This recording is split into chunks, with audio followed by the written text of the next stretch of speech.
Hi guys, welcome to Vibrant Vibes. நான் உங்கள் சரண்யா. இன்றைக்கி சிறகடிக்க ஆசை சீரியல் எபிசோடில் என்ன இருந்துச்சுன்னு பார்க்கலாமா? எடுத்தவொடனே ரோகிணி மனோஜோட ஷோரூமுக்கு போவா. ரோகிணி ஒருத்தர் கூட்டின்னு போவா. அவர் பில்டர், ரீசெண்டாக அப்பார்ட்மெண்ட் கட்டியிருப்பாரு. அந்த அப்பார்ட்மெண்ட்டுக்கு தேவையான பொருளெல்லாம் இங்கே பர்ச்சேஸ் பண்ணலான்னு வாங்கிட்டு போயிருப்பாரு. அவர் ரோகிணி பழக்கன்றதால ரோகிணி மூலமாக தான் வந்திருப்பாரு. ரோகிணி சொல்லுவா, இங்கே பாருங்கள்.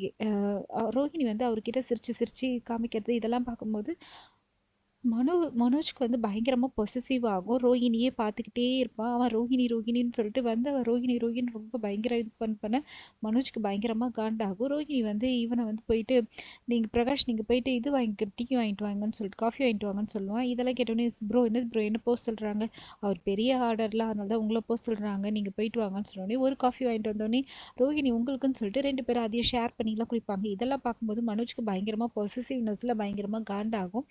இங்கே ரோகிணி சரி பார்க்கலாமான்னு சொல்லிட்டு ஒரு டபுள் மீனிங்லேயே பேசிட்டு இருப்பா. என்னன்னு சொல்லும்போது, இவ்வளோ பெரிய ஆர்டர் பிடிச்சி கொடுத்துருக்கேன், எனக்கு எதுவும் இல்லையான்றோடனே ஆர்டர் முடிட்டோம் அப்புறம் பார்க்கலான்னு சொல்லிட்டு சொல்லுவான். இங்கே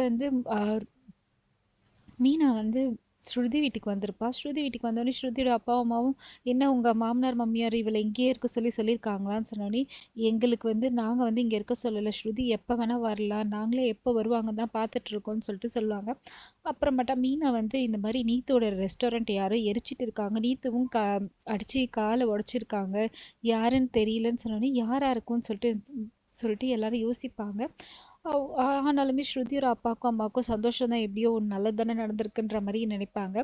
மீனா சொல்லுவா, இதுக்கெல்லாம் காரணம் எங்கள் வீட்டுக்காரர் தான் சொல்லிட்டு சொல்கிறாங்கன்னொன்னே, முத்து ஏன் அந்த மாதிரியெல்லாம் செஞ்சார் ஸ்ருதி கேட்பா. இல்லைங்க, அவர் அந்த மாதிரியெல்லாம் செய்யலை, அவர் போய் மிரட்டிட்டு தான் வந்தாருன்னு சொன்னோன்னே, ஸ்ருதியோட அப்பா அவன் அப்படியெல்லாம் செய்யக்கூடிய ஆள் தான் சொன்னோன்னே, மீனா சொல்லுவா, அவர் அப்படியெல்லாம் செய்யலைங்க, ஜஸ்ட் மிரட்டிட்டு தான் வந்தார், ஆனால் யாரும் செஞ்சுருக்காங்க, அதுக்கு அவர் தான் செஞ்சான்னு சொல்லிட்டு அவள் பழி போட்டா.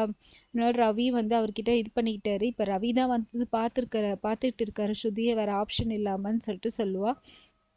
இதெல்லாம் கேட்டோடனே அவங்களுக்கு இன்னும் காண்டாகும். எப்படியோ நீ என் பொண்ணோட வாழ்க்கையை எல்லாருமா சேர்ந்து நாசம் பண்ணிட்டீங்கன்னு சொல்லிட்டு சொல்லுவா. இங்கே முத்து ரொம்ப அப்செட்டாக இருப்பான்.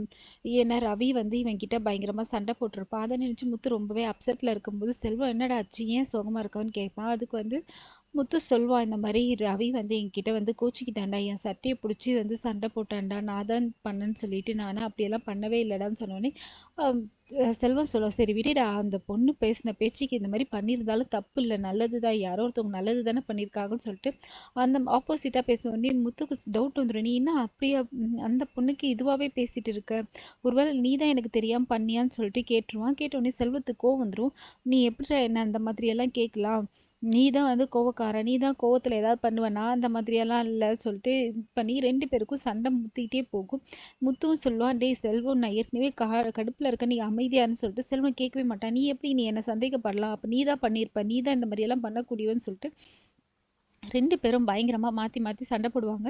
முத்து வேண்டாம் செல்வம், நீ கிளம்பிடு இங்கேருந்து, என் எதிரில் நிற்காத, நீ போயிடுன்னொடனே செல்வம் கோச்சிக்கிட்டு வேகமாக காரை எடுத்துகிட்டு போயிடுவான். இங்கே மீனா நான் பூ கொடுக்கறதுக்கு கடைக்கு வந்துப்பா. கடைக்கில் பூ கொடுத்துட்டு வரும்போது காரு வேகமாக ஒரு அம்மாவை இடிச்சிடும். எல்லாரும் என்னன்னு பார்த்துட்டு இருக்கும்போது இந்த அம்மா ஸ்பாட்லேயே இறந்துட்டாங்கன்னு சொல்லிட்டு தெரியும். யாருன்னு பார்த்தா சீதாவோட மாமியார் செல்வம் தான் கரெக்டாக கார் மோதி ஸ்பாட்லேயே அவங்க அவுட் ஆயிடுவாங்க. இதை பார்த்தோன்னே மீனாக்கு ஒன்றுமே புரியாது. ஃபோன் பண்ணி முத்துக்கிட்ட சொல்லுவான், இடிச்சது செல்வம் அண்ணன் தாங்க இடிச்சிருக்காருன்னு சொல்லிட்டு.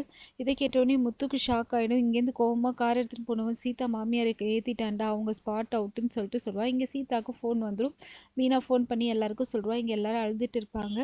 எல்லாரும் வரும்போது சீதா வீட்டுக்கார அருண் அமைதியாக இருப்பான். கரெக்டாக முத்துவும் மீனாவும் வரும்போது பயங்கரமாக கோவப்பட்டு சண்டை போட ஆரம்பிச்சிருவான். இதோட இன்னைக்கு எபிசோட் முடியுது. மறுபடியும் நாளைக்கு எபிசோடில் பார்க்கலாம். தேங்க்யூ.